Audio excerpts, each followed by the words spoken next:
লাল বাহাদুর শাস্ত্রী বলেছিলেন, একবেলা খাওয়ার ছেড়ে দাও, তখন সারা দেশ খাওয়ার ছেড়ে দিয়েছিল।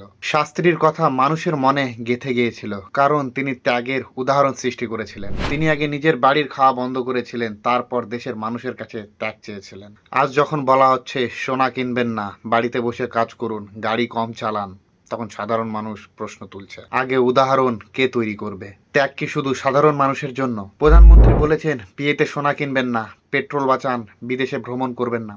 কথাগুলো ভুল নয়। দেশ যখন সংকটে থাকে তখন জনগণ সবসময় পাশে দাঁড়ায়। কিন্তু প্রশ্ন হলো, এই ত্যাগ কি শুধু সাধারণ মানুষই করবে? নেতাদের গাড়ির কনভয় কি ছোট করা হবে? সরকারি খরচ কি কমানো হবে? ভিআইপি কালচার কি বন্ধ করা হবে? বড় বড় ইভেন্টের বাজেট কি কমানো হবে?